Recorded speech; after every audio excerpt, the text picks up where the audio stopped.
नमस्कार दोस्तों, आज हम जानेंगे पितृपक्ष के बारे में। वीडियो को अंत तक ज़रूर देखें।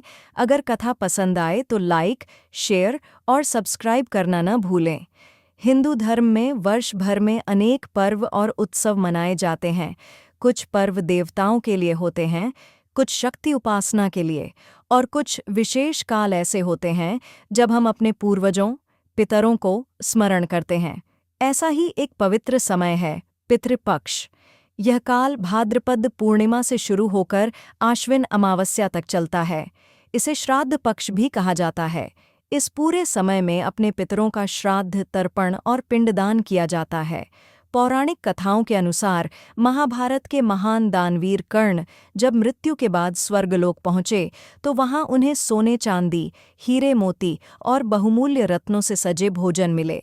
कर्ण यह देखकर आश्चर्यचकित रह गए और यमराज से प्रश्न किया, मुझे अन्न जल की जगह स्वर्ण और आभूषण क्यों मिल रहे हैं?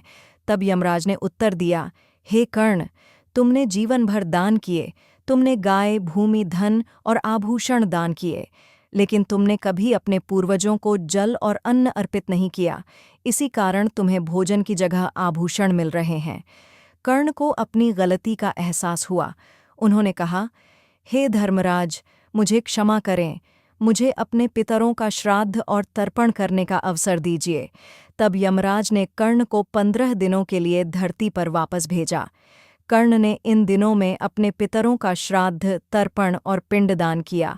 तब से ही यह परंपरा चली आ रही है और इसे पितृपक्ष कहा जाता है। शास्त्रों में कहा गया है, श्राद्धेन पितृणः तृप्ताः देवाः तृप्यन्ति तर्पणात्।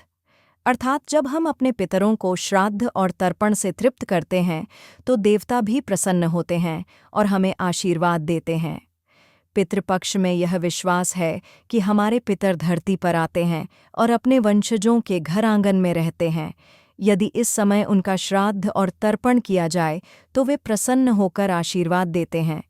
पितृपक्ष से जुड़ी अन्य कथाएं राजा भगीरथ और गंगा का अवतरण कथा है कि राजा भगीरथ ने अपने पितरों की मुक्ति के लिए कठोर तप किया। उनकी तपस्या से प्रसन्न होकर भगवान शिव ने गंगा को धरती पर उतारा। गंगा में स्नान और तर्पण करने से भगीरथ के पितरों को मोक्ष प्राप्त हुआ। इसी से पितृतर्पण में गंगा जल का विशेष महत्व माना जाता है। युधिष्ठिर की कथा महाभारत में उल्लेख है कि युधिष्ठिर ने भी अपने पितरों की मुक्ति के लिए श्राद्ध किया था। भगवान श्री कृष्ण ने उन्हें श्राद्ध के महत्व का ज्ञान दिया और कहा कि जैनेडाह, जो मनुष्य श्रद्धा और भक्ति से अपने पितरों का श्राद्ध करता है, उसके कुल में कभी दरिद्रता, अकाल या दुर्भाग्य नहीं आता। पितृपक्ष में किए जाने वाले प्रमुख कार्य श्राद्ध कर्म, किसी योग्य ब्राह्मण को भोजन कराना और दक्षिणा देना, तर्पण, जल, तिल और कुश के साथ पितरों को अर्पण करना, पिंडदान, चावल, जौ, तिल और कुश से पिंड बनाकर पितरों को अर्पित करना, दान पुण्य, अन्न, वस्त्र, गौ, भूमि और धन का दान करना, व्रत और पूजा। इस समय ब्रह्मचर्य का पालन, सच्चाई और संयम पर विशेष बल दिया जाता है।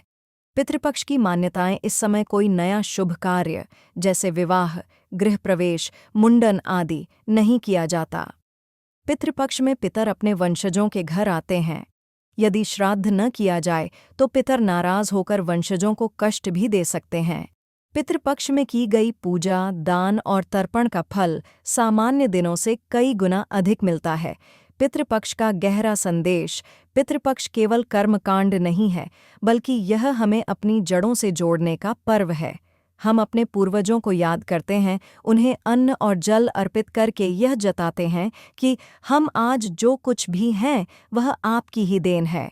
जैसे पेड़ अपनी जड़ों से शक्ति प्राप्त करता है, वैसे ही मनुष्य भी अपने पितरों के आशीर्वाद से जीवन में प्रगति करता है। पितृपक्ष हमें यह सिखाता है कि जीवन केवल वर्तमान और भविष्य तक सीमित नहीं है, बल्कि हमारे अतीत यानी हमारे पूर्वजों से भी गहराई से जुड़ा हुआ है। श्राद्ध, तर्पण और दान करके हम अपने पितरों का ऋण उतारते हैं और उनके आशीर्वाद से सुख, शांति और समृद्धि प्राप्त करते हैं।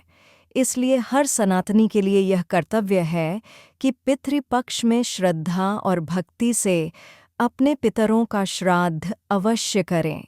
वीडियो को अंत तक ज़रूर देखें। वीडियो को लाइक, शेयर और सब्सक्राइब करना न भूलें। धन्यवाद।